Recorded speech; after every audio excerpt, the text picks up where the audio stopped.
Dear student, welcome again in Study G पे। आप सब कैसे हैं? आप अपनी तैयारी पे लगे हुए हैं और आशा है कि इस बार आपका ITP 4 ईयर बीएड प्रोग्राम में एडमिशन जरूर होगा। आप सबकी डिमांड थी कि हिंदी लैंग्वेज मतलब हिंदी भाषा से रिलेटेड मोस्ट इंपॉर्टेंट क्वेश्चनों की प्रैक्टिस सीट चलाई जाए। तो आपका डिमांड को पूरा करते हुए आइए पहला प्रैक्टिस सेट आपके लिए है, जिसमें मोस्ट इंपॉर्टेंट क्वेश्चन आप देखेंगे जो कि आपके एग्जाम में आ सकते हैं। अब हमारे दूसरे चैनल को ज्वाइन कर लीजिएगा, क्योंकि अब उसी पर ही ITP 4 ईयर बीएड प्रोग्राम का कोर्स ही चलेगा। इसका लिंक आपको डिस्क्रिप्शन में मिल जाएगा, वहाँ से देख सकते हैं। इस चैनल का नाम है स्टडी जी विद गोविंद। तो पहला क्वेश्चन आपके लिए ये है कि उच्चारण शब्द का संधि विच्छेद कौन सा है। तो आपको देखना है ऑप्शन और बताना है कि क्या होगा इसका सही उत्तर। उच्चारण शब्द का संधि विच्छेद क्या होगा, आपने ये पढ़ा भी होगा, तो इसका आंसर आप लोग कमेंट कीजिए। चलिए इसका उत्तर बता दूँ आपको। ऑप्शन नंबर हो जाएगा इसका डी, उत प्लस चारण जो है संधि विच्छेद है उच्चारण का। नेक्स्ट क्वेश्चन पढ़ते हैं। नेक्स्ट क्वेश्चन ये है कि निम्नलिखित विकल्पों में से कौन सा करण कारक का उदाहरण है। करण कारक का उदाहरण बताना है। ऑप्शन दिया है आपके सामने, आप लोग ऑप्शन पढ़िए और सोचिए इसका आंसर क्या होगा। लास्ट में आप बताइएगा कि आपने 20 में से कितने क्वेश्चन सही किया है। इस प्रश्न का चलिए सही उत्तर बता दूँ आपको। ऑप्शन नंबर हो जाएगा सी हो जाएगा। ऑप्शन नंबर सी कर रहा है, बड़ई लकड़ी से मेज बनाता है, ये करण कारक है। नेक्स्ट क्वेश्चन है कि निम्नलिखित में से उत्क्षिप्त व्यंजन कौन सा है। ऑप्शन आपके पास है, ऑप्शन पढ़िए और आंसर सोचिए। इसका राइट आंसर हो जाएगा ऑप्शन नंबर बी हो जाएगा। बी क्या कह रहा है, अड़ा और ये अड़ा, ये जो दोनों है जो उत्क्षिप्त व्यंजन है। नेक्स्ट क्वेश्चन बढ़ते हैं। नेक्स्ट क्वेश्चन है कि द्रौपदी का चीर होना मुहावरे का क्या अर्थ है। बड़ा चढ़कर कहना, बड़ा चढ़ा कर कहना, अत्यधिक विस्तृत होना, दृढ़ संकल्प लेना या तुच्छ होना। तो द्रौपदी का चीर होने का मुहावरे का मतलब क्या हुआ। ऑप्शन नंबर हो जाएगा बी, अत्यधिक विस्तृत होना। नेक्स्ट क्वेश्चन है कि सेना का पर्यायवाची बताना है आपको। कटक, घटक, तारक या दक्षक। इस प्रश्न का सही उत्तर हो जाएगा ऑप्शन नंबर ए सही हो जाएगा। कटक जो है सेना का पर्यायवाची शब्द है।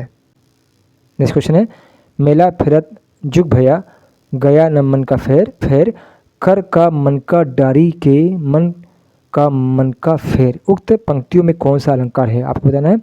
उत्प्रेक्षा अलंकार, सलेश अलंकार, यमक अलंकार या रूपक अलंकार। सही उत्तर होगा ऑप्शन नंबर सी हो जाएगा, यमक अलंकार।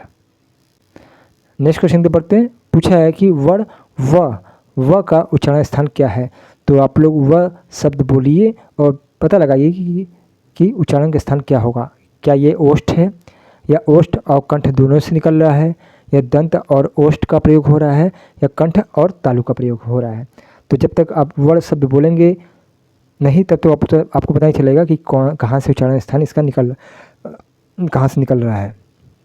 तो आप वह शब्द बोलिए तो पता चल जाएगा कि ये ऑप्शन नंबर सी सही हो जाता है। दंत और ओष्ठ का प्रयोग हो रहा है वह शब्द बोलने में।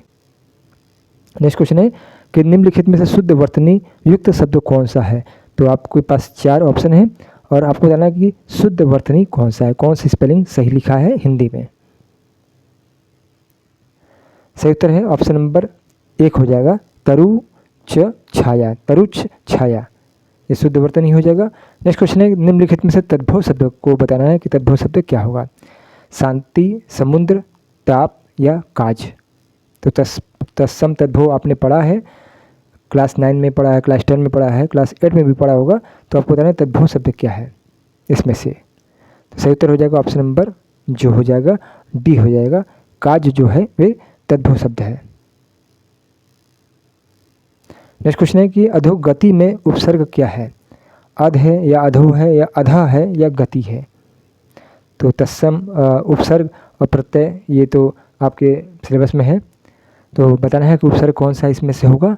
तो चलिए ऑप्शन की तरफ बढ़ते हैं। ऑप्शन नंबर ये हो जाएगा सी हो जाएगा। ऑप्शन सी कह रहा है आधा, आधा जो है ये अधोगति में उपसर्ग है।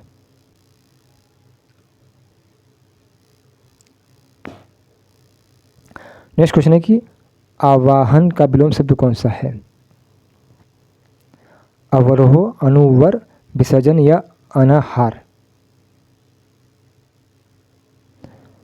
तो आह्वान का जो विलोम शब्द है वे ऑप्शन नंबर सी है, विसर्जन। नेक्स्ट क्वेश्चन है कि बुराइयों से सदैव दूर रहिए। इस वाक्य में बुराइयों शब्द का संज्ञा बताना है। क्या बताना है? बुराई शब्द में क्या संज्ञा है? बुराई शब्द में क्या संज्ञा है? समूहवाचक, भाववाचक, व्यक्तिवाचक या जातिवाचक? तो बुराइयों का जो इसका मतलब होगा ऑप्शन नंबर डी हो जाएगा, जातिवाचक। प्यारे बच्चों, NCERT four year BEd programme के लिए अब हमारे दूसरे channel study ji with Govind को ज्वाइन कीजिए, क्योंकि इसी चैनल पर ही NCERT फॉर ईयर बीएड के सभी कोर्स चलेंगे, इसलिए इसको ज्वाइन कर लीजिएगा। इसका लिंक डिस्क्रिप्शन में आपको मिल जाएगा। मिलते हैं नेक्स्ट क्लास के साथ।